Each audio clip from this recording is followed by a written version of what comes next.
Hey guys, welcome back to the channel. This is part 9 of What If Naruto Was the Reincarnation of Barragan. If you guys enjoy this what if, and want to see part 10 of it, comment down below and let me know. The like goal for this video is 200 likes. So like this video, to let me know that you're interested in this series, and you want the next part. Check out my new videos of My Hero Academia what ifs in my second channel, and give it some love as well. Link is in the description. I have created a playlist for this what if, where you can find all the previous parts, link is in the description.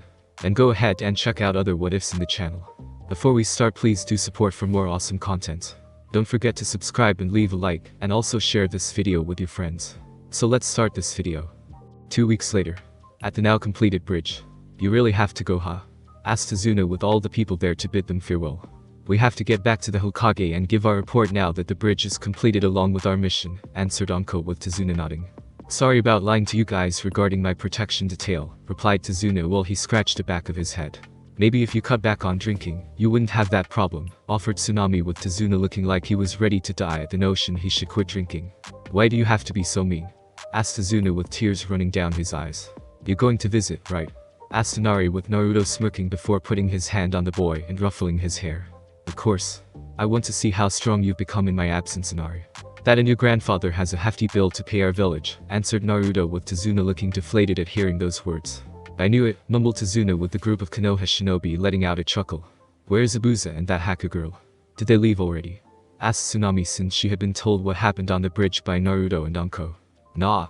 We're waiting for you guys to finish your mushy farewells, replied Zabuza, as he appeared behind the Konoha shinobi with Haku without her mask on. And where are you two going to go from here on out? Questioned Anko with Zabuza looking at Haku and the girl blushing slightly, while she tried not to stare at Naruto. Well, after talking it over, we felt that running around for so long with one eye open and half-empty stomachs wasn't for us anymore, and thought that perhaps being part of Konoha's forces wouldn't be so bad, answered Zabuza with Haku nodding. What about Miss?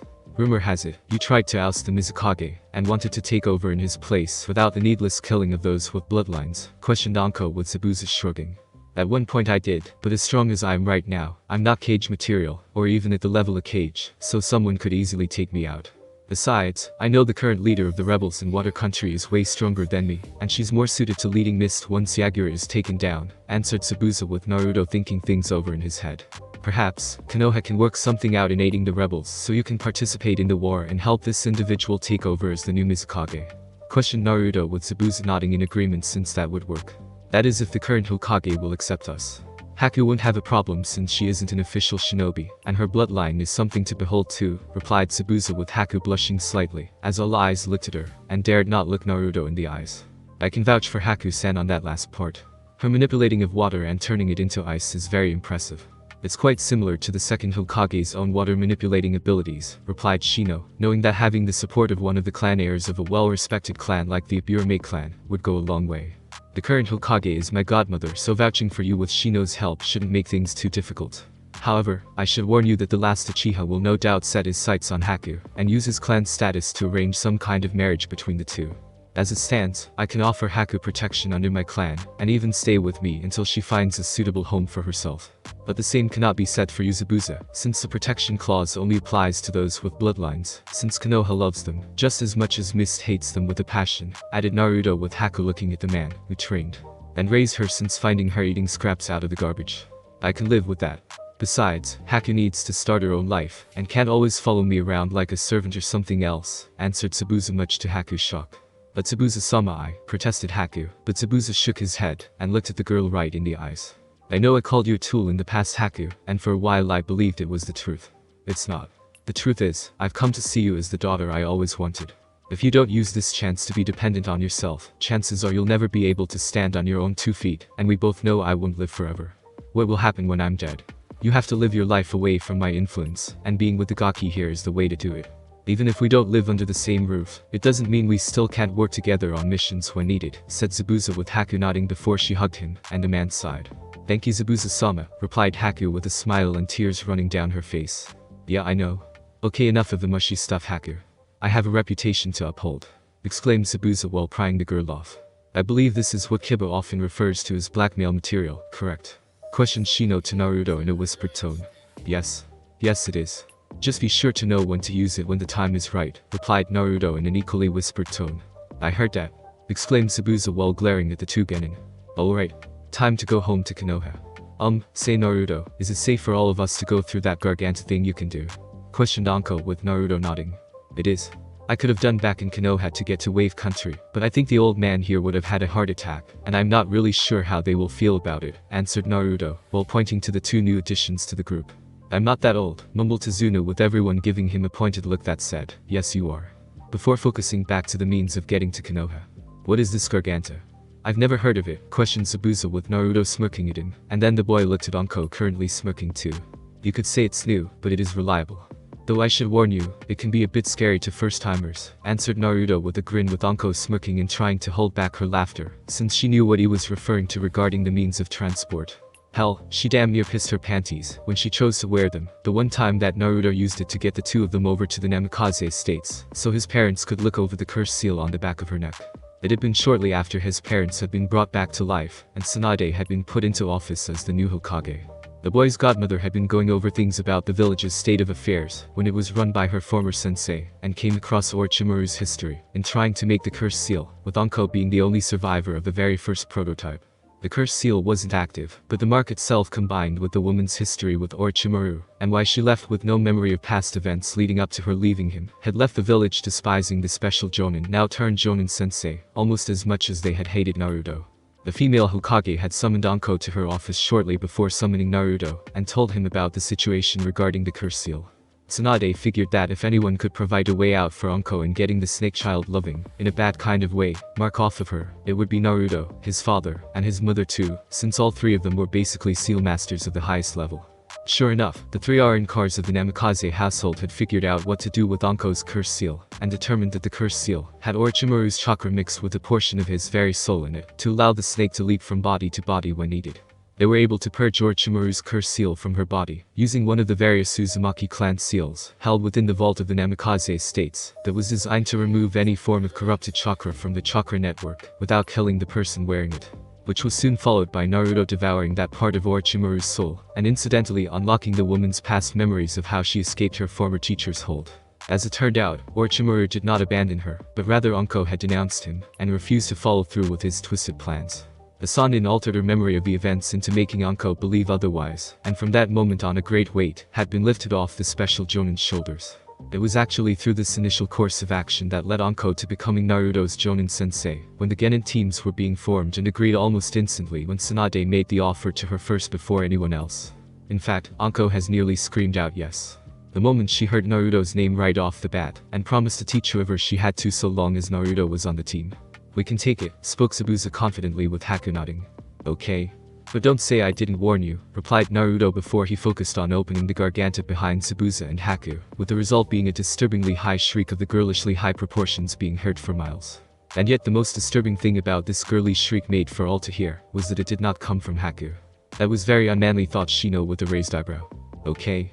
Wish I hadn't heard or seen that, remarked Naruto with Zabuza hyperventilating at the side of the dark hole that seemed to tear open behind him. If we live through this thing, I'm going to kick you in the balls, whispered Haku, while Zabuza hoped she was talking to Naruto. Though deep down he knew that wasn't the case. Konoha. Hokage Tower. Sometime later. You know I'll never get used to seeing that, remarked Tsunade with seeing the garganta had closed to reveal most of Genin Team 7, Kurenai no longer in the disguise of being one Haruno Sakura, and was shocked to see Zabuza along with Haku heaving on the floor. No doubt since it's fairly new and being used by me, replied Naruto with his godmother now looking at Zabuza and Haku. Not only that, but you even brought one missing nin from Miss Stan his subordinate to my doorstep, questioned Tsunade with Naruto nodding. Yes, though they wish to join Konoha. Zabuza is the only one classified as a shinobi, said Naruto before explaining what he knew about Zabuza's relationship with Haku, and how she came into his service, before adding what the two want in exchange for joining Konoha. I see. Well, that helps clear things up. I never understood the Mizukage's reasons for the bloodline purges, nor did I approve of them. Not only that, but Haku here has a bloodline that is damn near related to my great-uncle, and could possibly be on par with his skills, replied Tsunade, as she saw hope in Haku's eyes of living a happy life, and saw the girl step forward before bowing. I would be honored to fight for you, Hokage-sama. I also have experience in the medical arts too, and have used herbs to heal Zabuza-sama's wounds after a battle, stated Haku, as she hoped her credentials were enough to qualify in being a Konoha shinobi, and learn how to improve her own skills. And I would love for you to fight for me. The problem is complicated because of the damn councils. Or rather, the civilian council will be a problem since they seem to have it in their heads that they have a say in shinobi affairs, and with the fire daimyo giving them his unofficial backing will cause bumps in the road for you joining our ranks. Both of you, replied Tsunade with Zabuza raising an eyebrow at her. Seriously? Civilians have a say in shinobi affairs? That's like having a peasant farmer have a say on how samurai should act. It makes no sense. Why is a fire daimyo even supporting them? Has the guy lost his fucking mind or something? Asked Zabuza with Tsunade sighing. Sadly no. It's because the civilian council doesn't like Naruto, and by that extension the same is said about the fire daimyo. In fact, the daimyo didn't like Naruto before when my godson was a Jinchuriki, and will no doubt try to make things hard for you two to live in Konoha. Haku will have better odds on account of her bloodline, but the civilian council will bitch to me about her being the Uchiha's wife, and get the daimyo's backing on the matter, replied Tsunade with Naruto scowling. Not while I'm alive, you not. Haku is under the protection of my clan, and no bastard for a feudal lord is going to make her become some Uchiha submissive housewife he can use just for the purpose of having offspring. Sasuke is a prick and insane in the head, with his only reason for passing being the fire daimyo, exclaimed Naruto furiously with his power spiking, and could sense Zabuza was doing the same. This Uchiha brat won't get within 500 yards of Haku, while I can still swing my sword in my arms, Hokage-sama. So you better tell those council members and the fire daimyo to take such an idea, should they voice it, to shut their fucking mouths on the subject, said Zabuza, while Tsunade sighed, knowing this was going to cause headaches. I know. For now, Haku will be staying at the Namikaze estates with Naruto, as per the rules of someone being under the protection of a clan, but you Zabuza need to have a chat with me, and a few others about Mist, since you want to help the rebels in their fight against the Mizukage. Stated Tsunade with the two nodding. There's also one more piece of business, Hokage-sama, added Anko before she looked at Kurenai, who sighed behind her Sakura disguise, and then dispelled the genjutsu to reveal herself to the Hokage. I knew it. I sensed something was off with you from the moment when I first fought this group, exclaimed Zabuza while seeing Tsunade glaring at Kurenai. You have some serious explaining to do, Jonin Yuhi Kurenai, and depending on what I hear from you will decide on whether or not your career as a shinobi is over. At the very least, you will be demoted back down to Chunin, or maybe even down to Genin, if I find ending your career to be too merciful, stated Tsunade with the woman going pale in the face. The Genin? At her age. It would be humiliating. Degrading. She'd never be able to walk through the streets of Konoha with her head held high again. I cannot explain my actions, Hokage-sama. I was at fault from the start when accepting Genin Haruno Sakura's offer to secretly take her place in disguise on the mission to Wave Country, replied Kurenai with Tsunade narrowing her eyes. Actually, it both of your faults, and make no mistake, Sakura will be punished after I am done with you. Now why did you accept her offer? Questioned Tsunade with Kurenai getting nervous, knowing her answer would be the end of her career.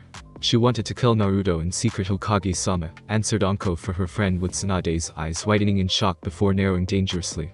I see. I think I know why that is, since it has something to do with my godson having those 3 arranged marriages, with one of them being Hyuga Hinata. Your former charge, correct? Deduced Tsunade with Kurenai reluctantly nodding. She planned to get close to him after careful observations were made, and would then strike when a moment presented itself, added Anko with Naruto scoffing. Even if she did make an attempt to strike me down, my hero prevents such attempts on my life to be fruitless, and just result in her weapon breaking, stated Naruto with Zabuza nodding, since he had seen that skill in action. The fact she was planning to make an attempt on your life alone is treasonous, since you are a shinobi of Konoha, not to mention the only male Uzumaki in the village. You're also technically the last Namikaze too on account of your parents being dead, but that's beside the point, and how to punish Kurenai will be addressed now, stated Tsunade while she glared at Kurenai. I will accept any punishment you give me, Hokage-sama. Even death, replied Kurenai with Tsunade glaring at the woman. Death is too merciful for you, Kurenai. You interfered on a mission, attempted to kill a Konoha shinobi, the last of 2 clans, and my godson of all people, just to preserve the image of a shy Hyuga girl you didn't want to see grow up. It's inexcusable and you will be punished in the harshest way I know how, said Tsunade with Kurenai nodding, while at least mentally sighing in relief at not dying. I understand, Hokage-sama, stated Kurenai while awaiting sentence.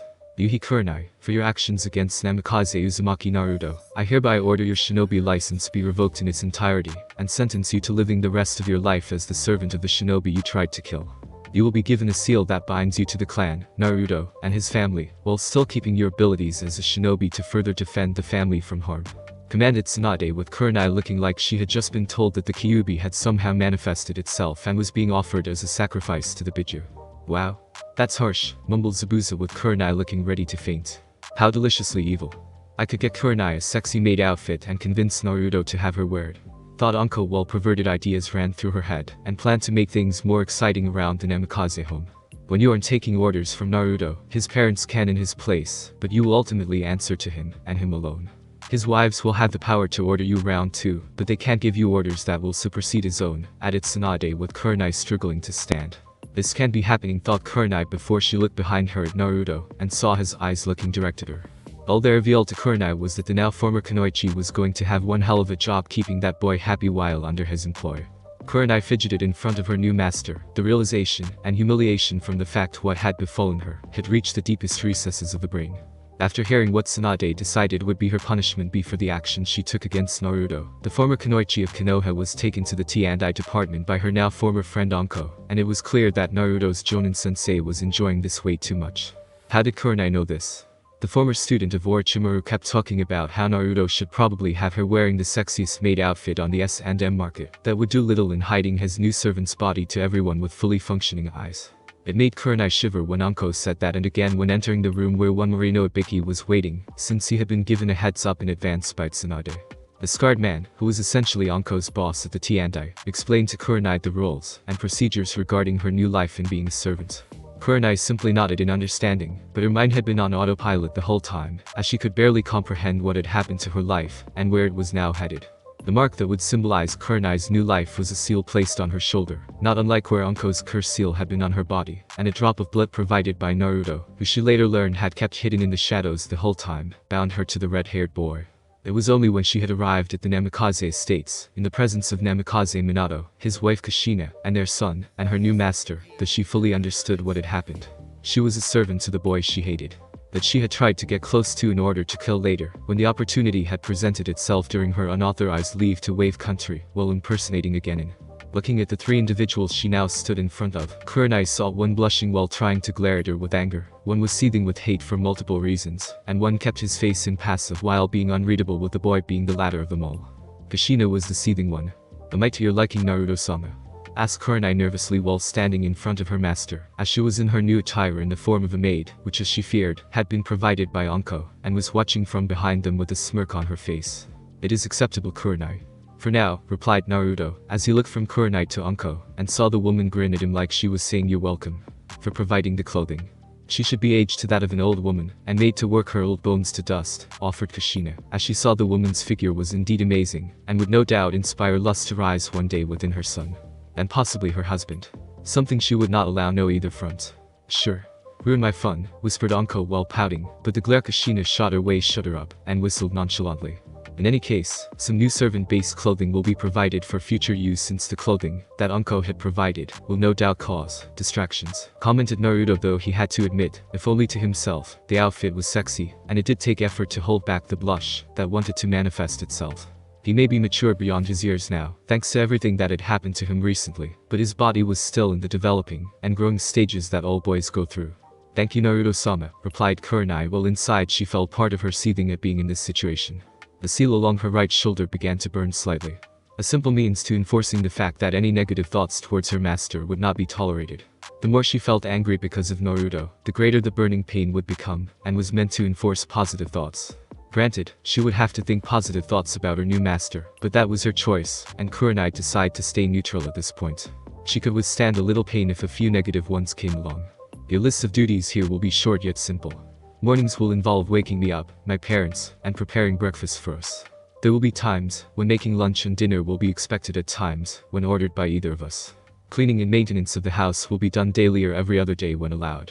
Because you were a former shinobi of Konoha, you are allowed to train in the arts to keep those skills sharp and defend this home as if it were your own," commanded Naruto, with him motioning for her to follow him while showing her around the house.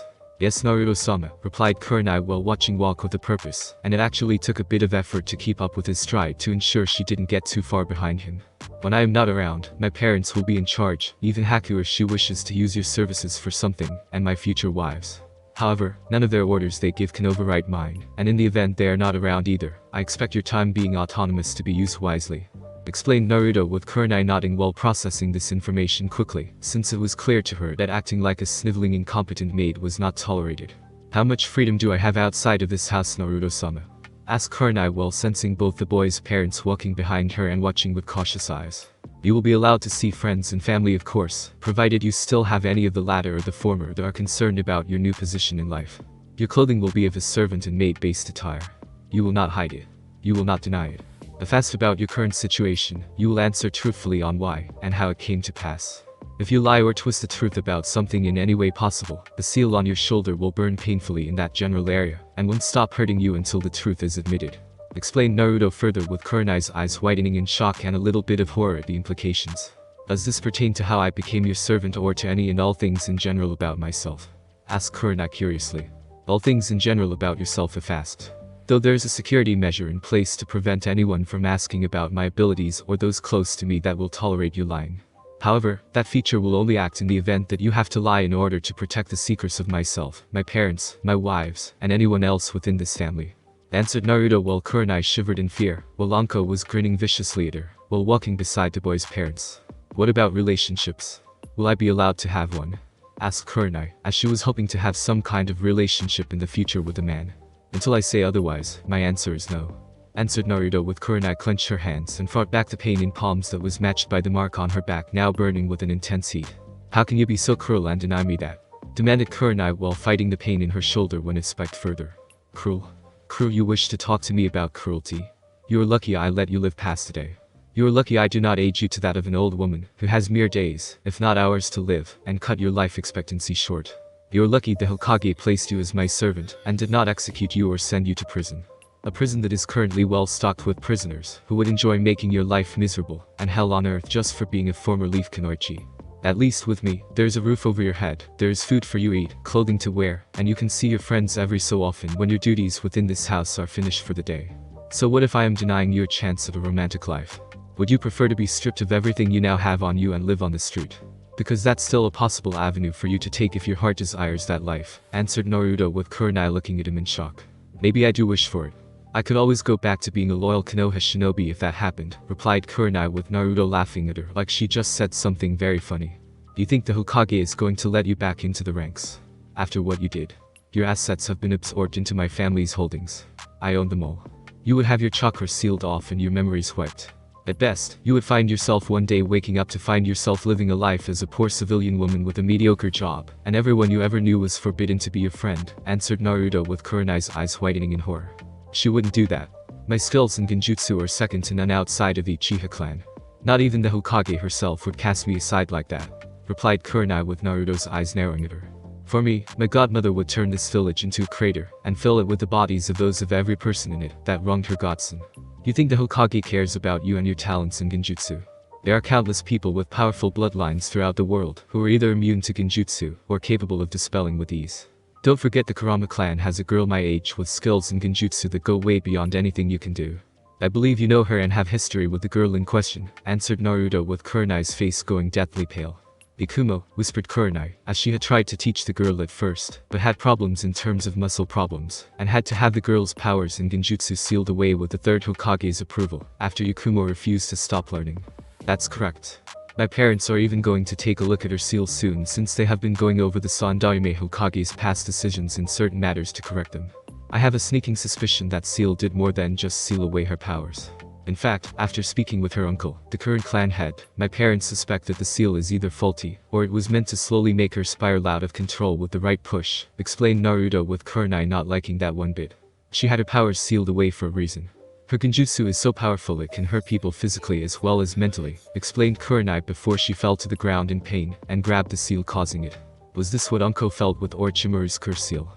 As I said, lying to me, or twisting the truth is not tolerated, commented Naruto, with Kurenai looking at him from her kneeling position. Okay. I didn't want to train her because I feared that my ability to teach would be inadequate, and tried to get Ikumo to quit being a shinobi.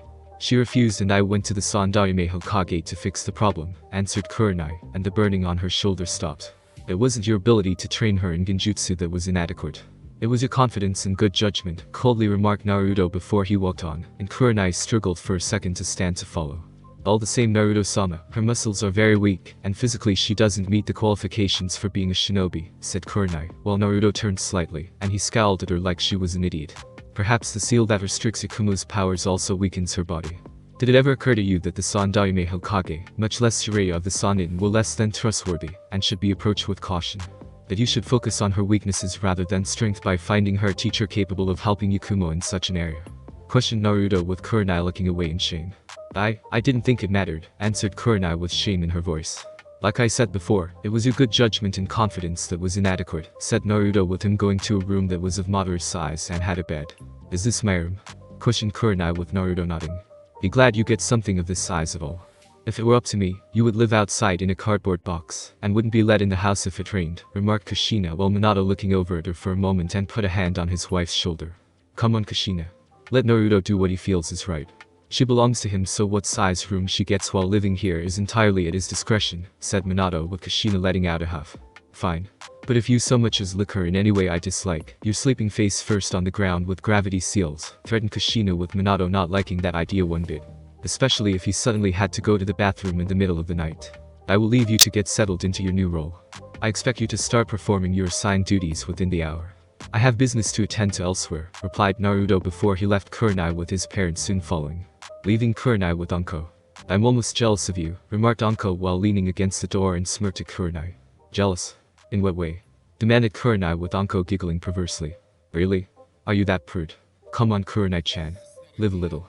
Just think, you could be cleaning the study one day, bending over when Naruto walks in, he's overcome with lust, and decides to just mount you right on the spot, answered Anko with Kurenai now blushing while also red with anger. As if I would ever let him do that to me. I don't care, if I am a servant or servant to the Gaki to the end of my days.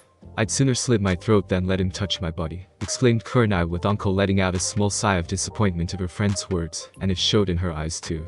And you wonder why more guys stay away from you than they do me, remarked Anko before she left the room with Kurenai scowling and looking away from where her friend once stood. They stay away from me because they know I'll castrate them, whispered Kurenai to herself before walking around the room to figure out where to put things. Sarutobi clan home. We've got to do something, sensei. Fast. Tsunade is undermining everything we set into motion, said Jiraiya, as he saw his sensei smoking his pipe and sighing while trying to think things over in his head. I agree. It wouldn't be easy given Danzo is dead, and my former teammates died with him in the process. Ryuta's been removed with many being reconditioned to be more open, and they've talked about what happened while serving Danzo. Our only hope is the Chunin exams coming up with Orochimaru's plans with Suna to invade and killing Tsunade. Can you handle this? Knowing what needs to be done? Asked Hiruzen with Jiraiya nodding that he could. Jiraiya's head was far too deep to crawl out of this mess. That had become the grand plan Sarutobi, the Professor Hiruzen had created to make Konoha the strongest village of all the 5 major ones. In fact, Hiruzen had brought Jiraiya into this from day one of it being on the drawing board, back when the Sandaime was still in his prime, and working on a means to make Konoha shinobi have a constant flow of battle-hardened warriors that would send fear through the elemental countries. Jiraiya had created his spy network during the Second Shinobi War, molded it quickly to his liking, so his informants were in high places, hearing things at the highest level, and then reporting them to him before he reported to the Hokage. In the Third Shinobi War, Jiraiya molded his students to be at the top of their game, the war itself being instigated by Konoha in secret, using the spies they had in Iwa to make their enemies attack Suna. And with Suna being allied with Konoha brought about the war itself, while Kumo decided to throw his hat into the fight to capture some shinobi to use for the bloodline breeding programs. As for Mist, they had stayed out of it for the most part, but they had gotten attacked, and attacked back with the risk of them fully getting into the war being a possibility. The only real reason that never truly happened was due to the instability of the country, and the village itself were showing signs of manifesting. So Jiraiya saw his student grow, become a man among men that was worthy of being Hokage, and for a time the Sannin had been proud of Minato. But the loss of Rin and Obito during the Third Shinobi War had caused Minato to stray from the true path that he along with Sarutobi sensei had made for him to walk. Minato wanted all Jinchuriki, not just Kushina, to be looked at with compassion, and love like it was a necessity to have for them to fight for their village. Jiraiya never believed in that, and neither did the Sandaime despite the fact that Senju Hashirama and Senju Tobirama did in their place. It was naive to think such things could happen, and naive ways of thinking destroyed shinobi villages under the might of others that did not think like that, and Hiruzen wasn't about to see Konoha fall from the naive ideals of his former senseis. After Naruto was born, the Sandaime had created a plan that would ensure Naruto stayed loyal to Konoha, while manipulating the prophecy to keep Konoha on the map, while just about every other village would be removed, depending on what direction the boy took it. Make sure the boy was humbled, his power, his very potential restrained, and controlled in an environment of their choice. When they were sure Naruto's loyalty to Konoha was unquestioned, Jiraiya would come along, and slowly remove the various seals on the boy without his knowledge, so the brat would think he was getting stronger under the Toad Sannin's command. By that point, the Hokage in charge, even if it was Tsunade, would be convinced to restrain Naruto, and be used as a weapon, despite any sentiments she may have in using him like that. Her successor would be someone who was not Naruto and understood what it meant to use Jinchuriki as deterrence in shinobi wars. Once the 6th, if not already the 5th, Hokage took office, instructions from the Shodaime and himself would be there to guide the chosen leader of the village, to ensure that Uzumaki Naruto was kept on a short leash with the boy's chosen successor in holding the fox, enduring the same treatment as him.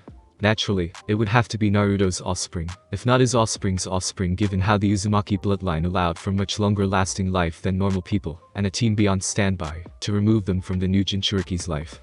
While some of the plan was in disarray, it was still salvageable, and just needed to have a few problems removed before they could bring things back on course. I did what I had to do in the last 2 wars for Konoha to win them, sensei. I can do the same here, even if it means taking out Tsunade and her assistant Shizune. After all, I was the one who made sure Anne and Iwaki were removed on your orders to further ensure Tsunade would focus on the war effort itself and not settle down for a life of peace, didn't I? Answered Jiraiya with Hiruzen nodding. Good. We can use your spy network, and those still loyal to us here in Konoha to aid Orochimaru in his plan to take down Tsunade. The general public within Konoha won't care if she's dead or not so long as Naruto is brought under heel with his parents. With their own knowledge of seals, we can make sure all 3 get taken down during the fighting and make them weapons for Konoha, replied Hiruzen with Jiraiya nodding. Just tell me what you want done, stated Jiraiya with the Shodaime laying out his plan. Omake. The start of Kurenai's new job. Now Kurenai-san, you have been very bad. A soft voice said, addressing the nude, gagged woman hanging by her arms from the ceiling. Ryuhi Kurenai was terrified.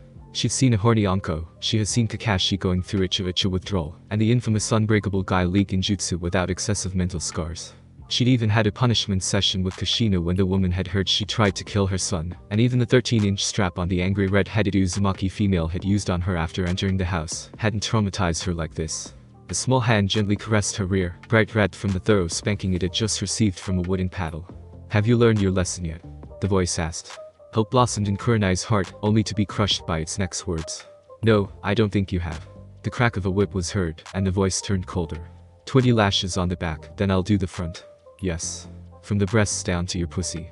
Maybe I make them ultra-sensitive first too. Kurenai could now honestly say it. A vengeful Hyuga Hinata was the scariest thing she'd ever seen. Endomake. Thanks for listening.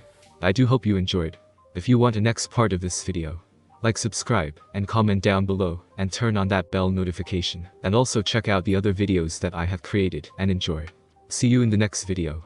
Peace.